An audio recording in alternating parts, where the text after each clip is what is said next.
어느 날부터 거울을 오래 보지 않게 됩니다. 피하는 게 아닙니다. 그저 볼 필요가 줄어든 것입니다. 누군가에게 보여줄 얼굴을 준비하던 시간이 이제는 의미가 없어진 것입니다. 이상한 일입니다.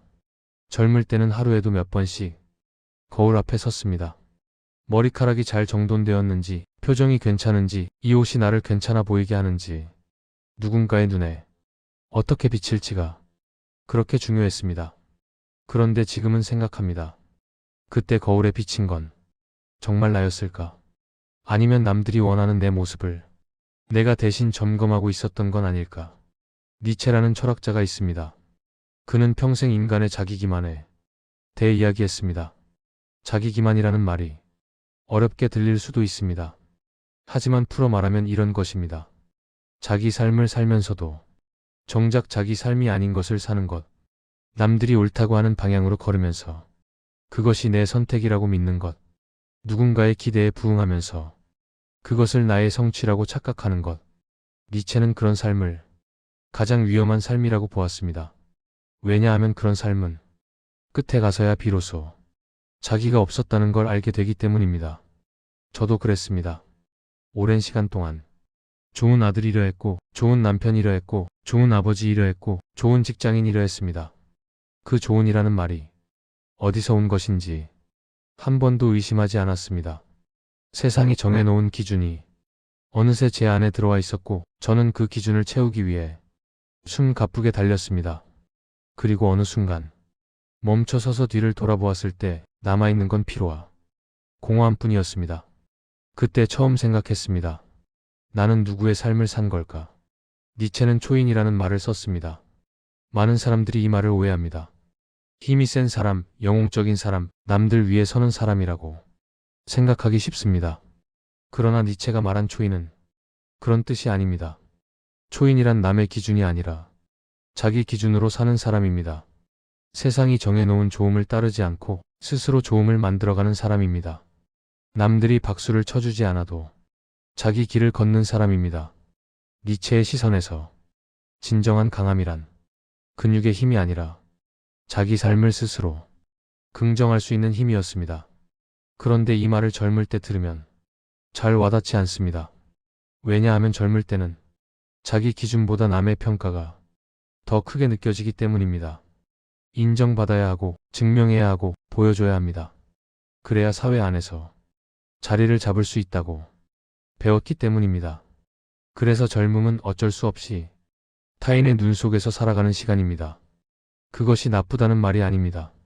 그저 그렇게 밖에 살 수 없는 시기라는 것입니다. 그러나 나이가 들면 조금씩 달라지기 시작합니다. 처음에는 무언가를 내려놓게 됩니다. 직책이 사라지고 역할이 줄어들고 누군가가 저를 찾는 일이 드물어집니다. 예전에는 제가 없으면 안 된다고 생각했던 자리들이 제가 없어도 잘 돌아갑니다. 처음에는 그게 쓸쓸합니다. 나는 필요 없는 사람이 된 건가? 나는 이제 쓸모가 없는 건가? 그런 생각이 밀려옵니다. 그러나 시간이 좀 더 지나면 그 쓸쓸함의 색깔이 바뀝니다. 쓸쓸함 안에 이상하게 편안함이 섞여 들어옵니다. 아, 더 이상 증명하지 않아도 되는구나. 아, 더 이상 잘 보이려고 애쓰지 않아도 되는구나. 아, 이제는 그냥 나로 있어도 되는구나. 그 순간이 옵니다. 그리고 그 순간이 오면 비로소 알게 됩니다. 내가 그동안 얼마나 무거운 것을 지고 있었는지를. 니체는 이런 말을 했습니다. 내 삶을 사랑하라. 그것이 바로 내 삶이므로. 이 말은 성공한 삶을 사랑하라는 뜻이 아닙니다. 후회 없는 삶을 사랑하라는 뜻도 아닙니다. 그냥 있는 그대로의 삶을 부정하지 말라는 뜻입니다. 늙어가면서 많은 것을 잃습니다. 체력이 줄어들고 기억력이 흐려지고 할 수 있는 일이 줄어듭니다. 관계도 정리됩니다. 어떤 사람은 먼저 떠나고 어떤 사람은 멀어지고 어떤 사람은 그냥 잊히고. 예전에는 그게 두려웠습니다. 잃는 것이 곧 패배라고 생각했기 때문입니다. 그러나 지금은 압니다. 잃는다는 건 비어간다는 것이고, 비어간다는 건 가벼워진다는 것입니다. 가벼워지면 비로소 보이는 것들이 있습니다. 그동안 너무 많은 것을 들고 있어서 보이지 않았던 것들. 햇살이 창문으로 들어오는 모양, 차 한 잔을 마시는 동안의 고요함, 아무 말 없이 옆에 앉아있는 사람의 온기, 어디로 가야 한다는 조급함이 없을 때 비로소 지금 이 자리가 느껴집니다. 니체는 인간의 감정에 대해서도 많이 이야기했습니다. 그는 분노를 부정하지 않았고 슬픔을 약함으로 보지 않았고 고통을 피해야 할 것으로 여기지 않았습니다. 그의 시선에서 감정이란 삶의 증거였습니다. 살아있기 때문에 아프고 살아있기 때문에 기쁘고 살아있기 때문에 분노합니다. 그래서 니체는 감정을 억누르라고 말하지 않았습니다. 대신 그 감정이 어디에서 왔는지를 보라고 했습니다. 남의 기준에서 온 감정인지 나의 기준에서 온 감정인지 그것을 구별할 수 있을 때 비로소 자기 삶을 사는 것이라고. 늙으면 감정도 정리가 됩니다. 젊을 때는 모든 감정이 뒤섞여 있었습니다. 인정받고 싶은 마음, 질투, 비교, 불안, 허영, 분노. 이것들이 한꺼번에 밀려와서 어떤 게 진짜 내 감정인지 구별이 되지 않았습니다. 그러나 나이가 들면 감정이 단순해집니다. 남는 것만 남습니다. 남는 감정은 의외로 소박합니다. 사랑하는 사람 곁에 있고 싶다는 마음, 작은 것에 고맙다는 마음, 더 이상 무언가를 증명하고 싶지 않다는 편안함, 그리고 자기 자신을 너무 미워하지 않아도 된다는 안도감. 이것들만 남습니다. 질투나 허영은 어느 순간 사라져 있습니다.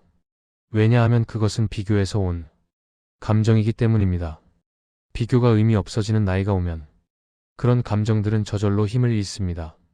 니체는 이런 질문을 던졌습니다. 만약 내 삶이 지금 그대로 영원히 반복된다면 너는 그것을 견딜 수 있겠느냐? 이것을 영혼의 기라고 부릅니다. 이 말은 삶을 두렵게 만들려고 던진 질문이 아닙니다. 오히려 삶을 점검하라는 질문입니다.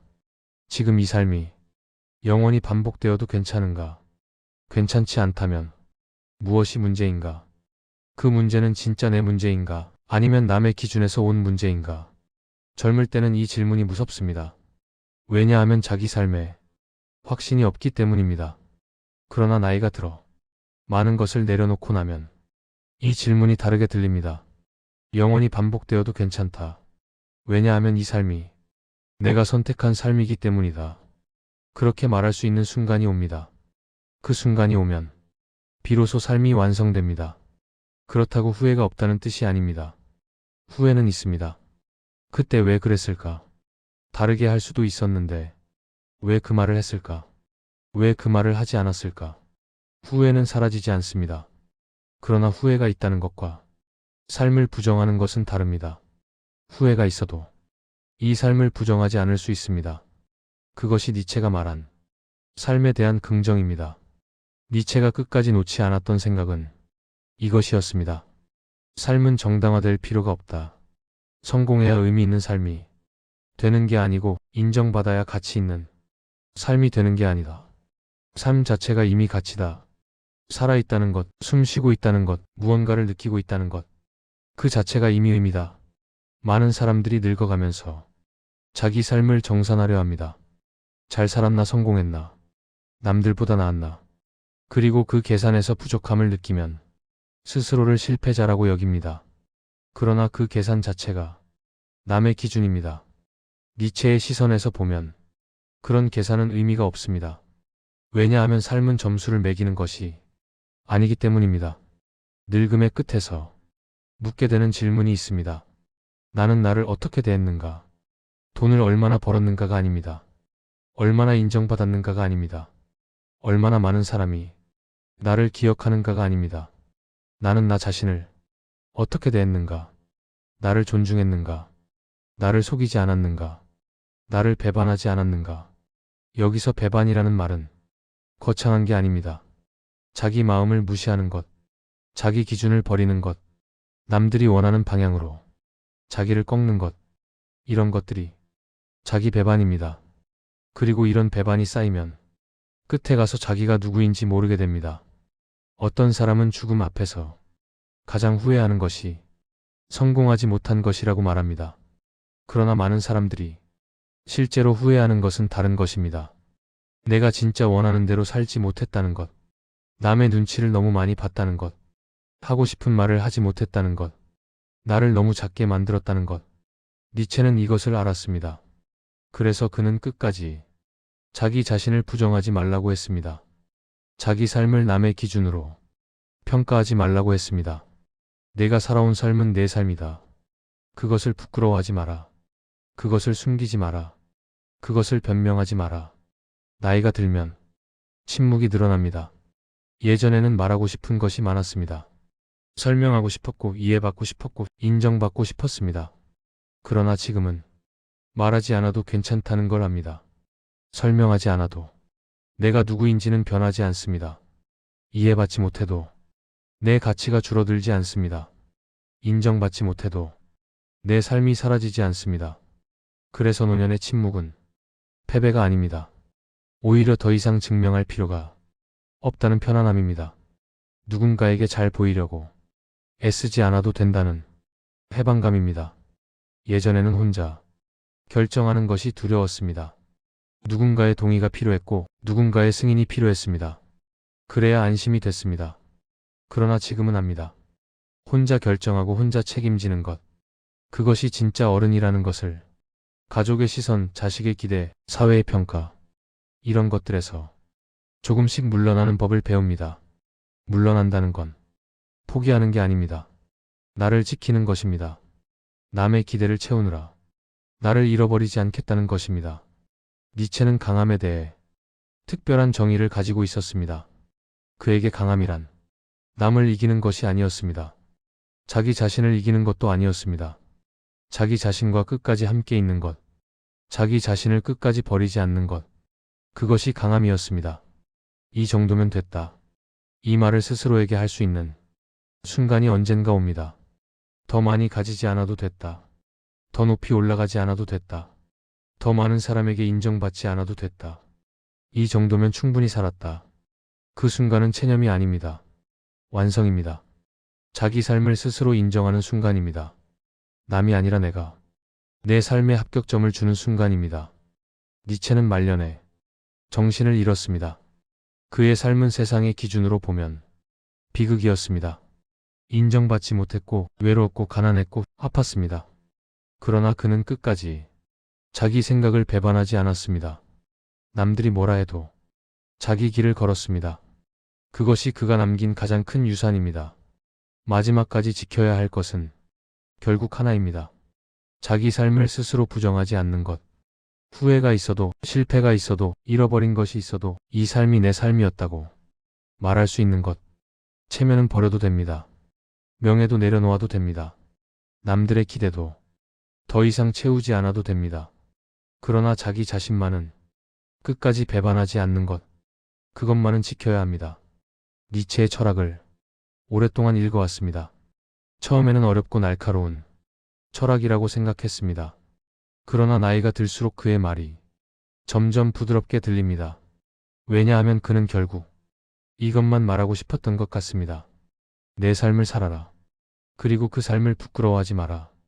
밤이 깊어지면 창밖이 고요해집니다.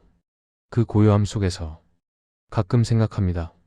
나는 나를 어떻게 대했는가? 나는 나를 존중했는가? 나는 끝까지 나였는가? 대답은 아직 완성되지 않았습니다. 왜냐하면 삶이 아직 끝나지 않았기 때문입니다. 그러나 이것 하나는 압니다. 끝까지 나를 배반하지 않겠다는 것. 그것만은 지키겠다는 것. 그것이 내가 니체에게서 배운 마지막 교훈입니다. 교훈이라기보다는 그냥 삶의 자세입니다. 거창한 것이 아닙니다. 매일 조금씩 나를 속이지 않는 것. 매일 조금씩 나를 부정하지 않는 것. 그것뿐입니다. 창밖에 바람이 붑니다. 나뭇잎이 흔들립니다. 그 흔들림을 보면서 생각합니다. 흔들려도 괜찮다. 다만 뿌리만 남아있으면 된다. 그 뿌리는 자기 자신입니다. 마지막까지 지켜야 할 것. 그것은 무엇을 가졌느냐가 아닙니다. 무엇을 이루었느냐도 아닙니다. 누구에게 인정받았느냐는 더더욱 아닙니다. 끝까지 자기 삶을 스스로 부끄러워하지 않는 것. 니체는 그것 하나면 충분하다고 보았습니다. 저도 그렇게 생각합니다. 이제 잠자리에 듭니다. 내일도 해가 뜨면 다시 하루가 시작될 것입니다. 그 하루도 나를 배반하지 않는 하루가 되기를. 그것이 오늘 밤의 마지막 바람입니다.